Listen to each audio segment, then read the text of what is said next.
Vamos hoy a permitirnos hacer un recorrido distinto con un abanico de historias que fueron concatenándose a partir del 1 de mayo, cuando recordamos el Día del Trabajador, el Día de los Trabajadores, y fuimos desilvanando, desagregando un montón de historias con ribetes trágicos, pero cuyos hechos son el sedimento o constituyen el basamento sobre el cual se erigieron los derechos de los trabajadores, las libertades individuales, el respeto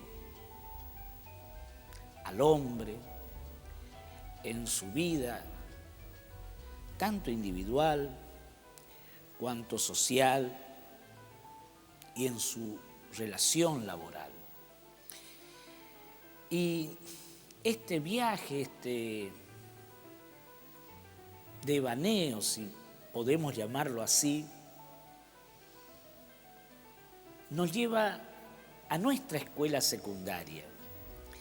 Esa escuela secundaria de los 70, de los 80, donde dábamos historia mundial, recorríamos enciclopédicamente la geografía, la historia, las ciencias sociales, naturales, físicas, químicas, las matemáticas, la geometría y la literatura. De ese entonces creo que todos quienes hicimos la escuela en esa época recordamos los versos, las poesías que debíamos aprender de memoria y que la profesora de literatura, la profesora de letras, tales los nombres que recibían estas materias, nos hacían pasar al frente para recitar estas poesías. Voy a acudir a mi memoria, que regularmente falla, haciendo honor a una profesora de letras, de literatura, de la escuela secundaria, allá por los años 70, que nos enseñaba una hermosa poesía titulada La Niña de Guatemala, y que sin saber la historia, ya le vamos a contar,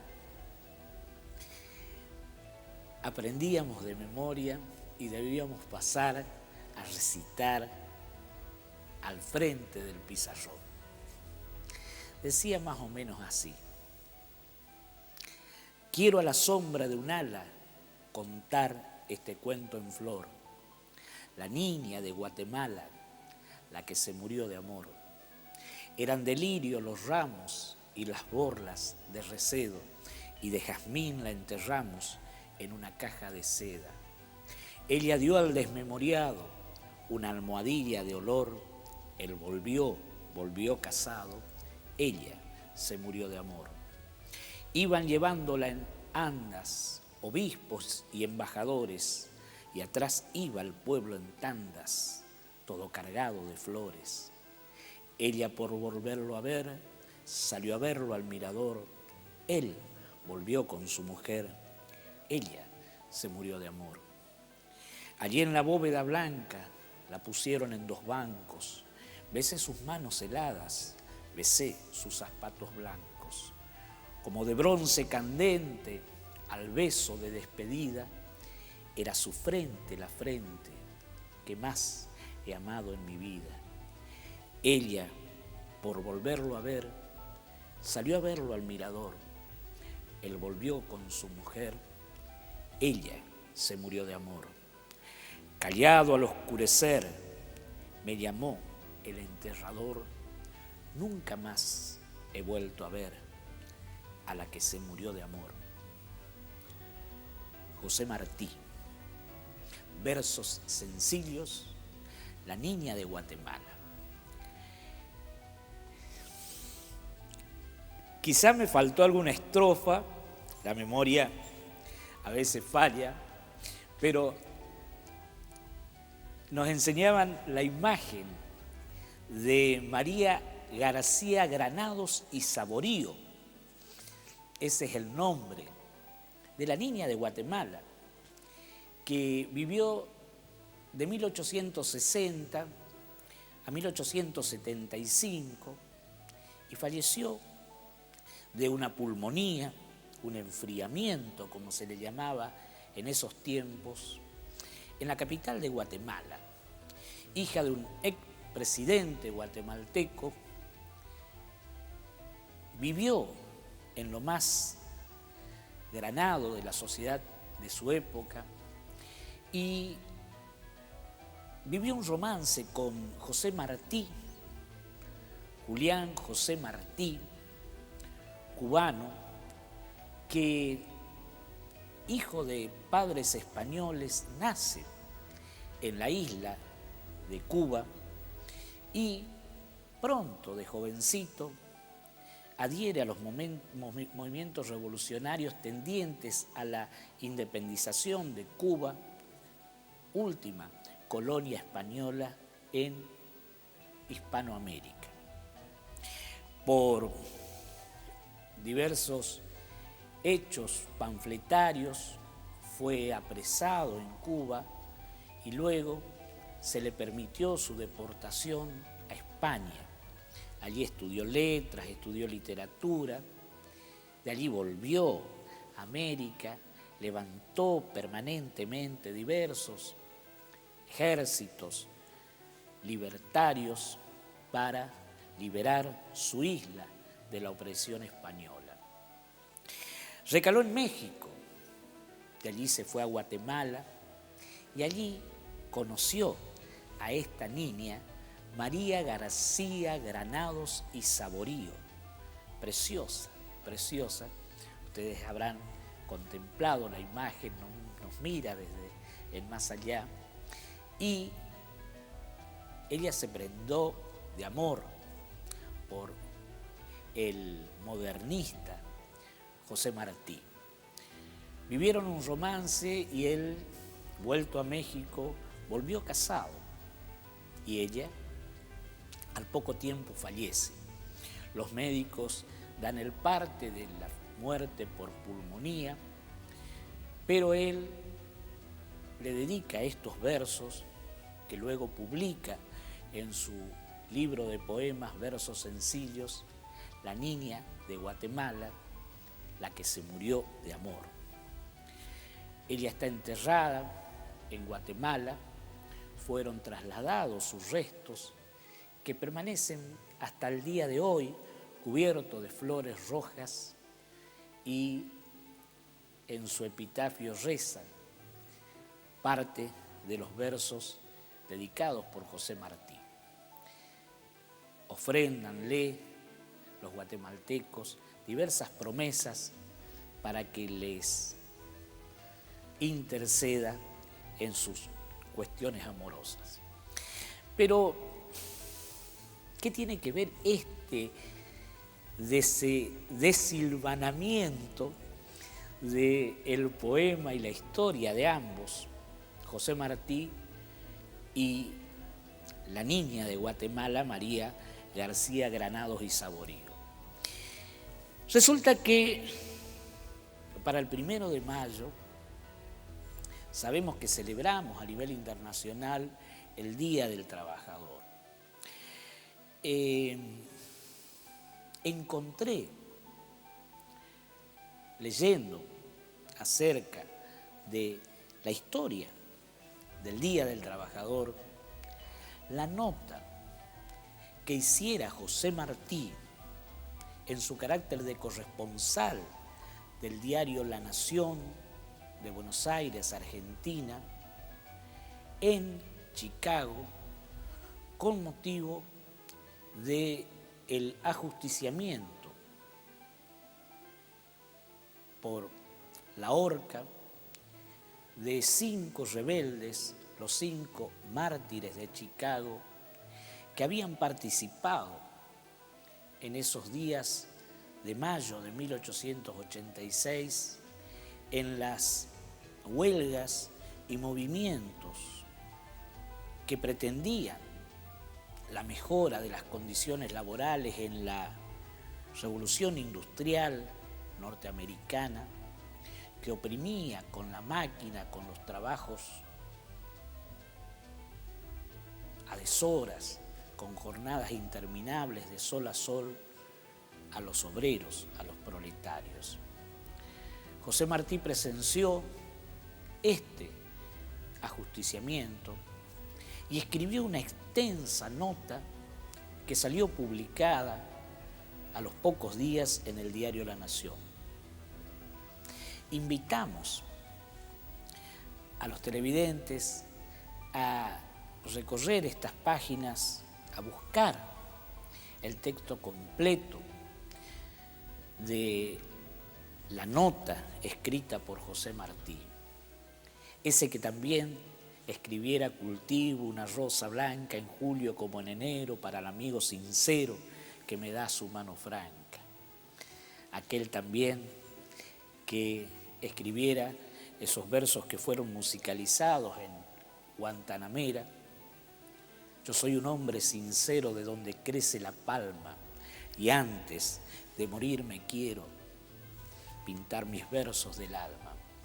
Resulta que José Martí fallece también heroicamente en el desembarco que hace a la isla de Cuba en uno de los tantos movimientos libertarios que intentó, y se lo recuerda por el canto del gallo, porque dicen que al bajar del barco proveniente de México con las fuerzas del general Gómez, encargado del ala militar de esta intentona libertaria, se golpeó el pecho y simuló el canto del gallo, besando su tierra natal.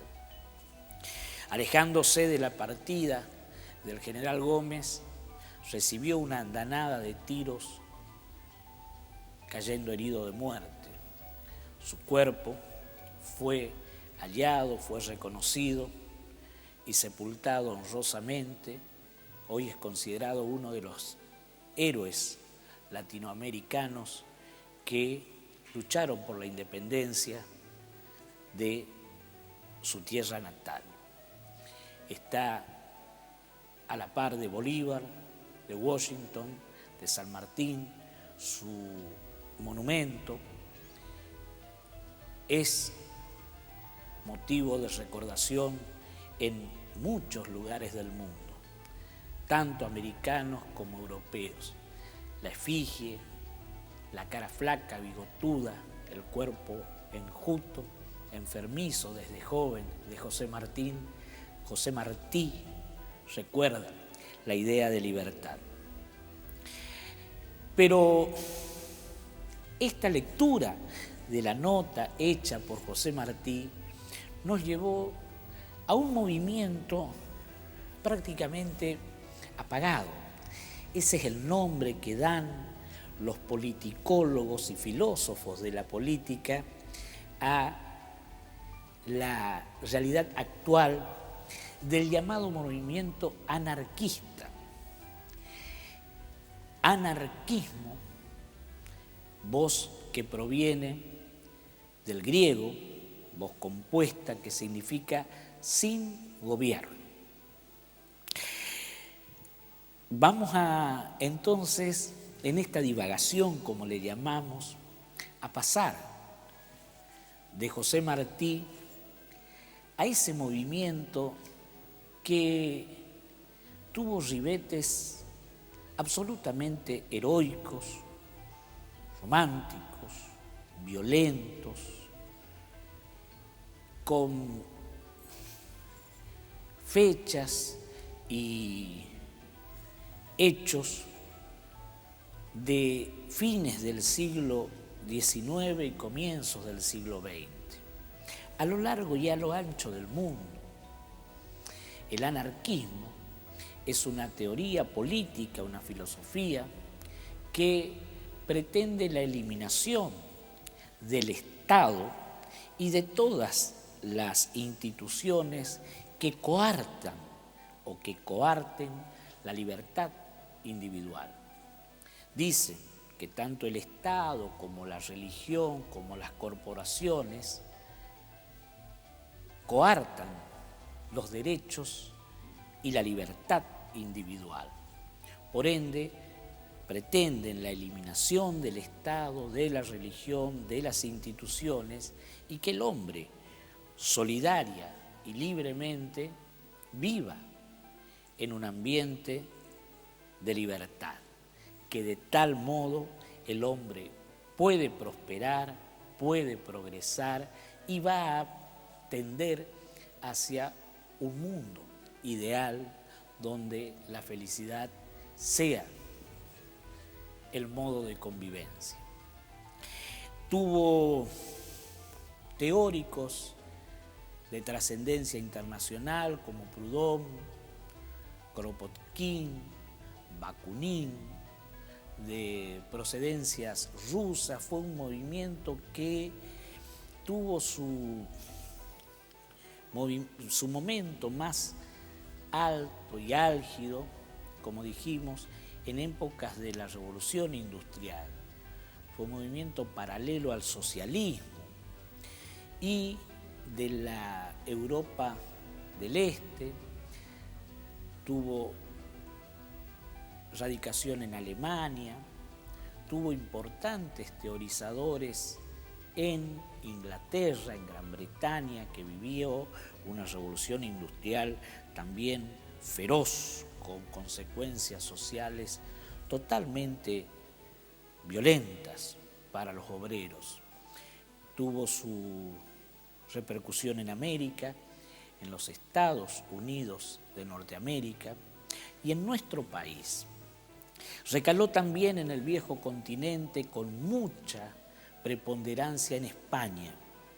España, en Aragón, en Cataluña, en Navarra, los movimientos anarquistas de fines del siglo XIX y comienzo del siglo XX coadyuvaron al restablecimiento y lucharon a la par con la República Española contra el falangismo que finalmente diera la dictadura de Francisco Franco. En Alemania el movimiento anarquista también fue apagado por el advenimiento del nacionalsocialismo que erigió al Führer, y en Italia los movimientos anarquistas y los anarquistas fueron perseguidos implacablemente por las escuadras que dieron nacimiento a los camisas negras, los camisas pardas, que fueron quienes eyectaron la figura de Il Duce Benito Mussolini. Como decíamos, en nuestro país el anarquismo tuvo importantes coletazos, llamaríamos así, a finales del siglo XIX y comienzos del XX.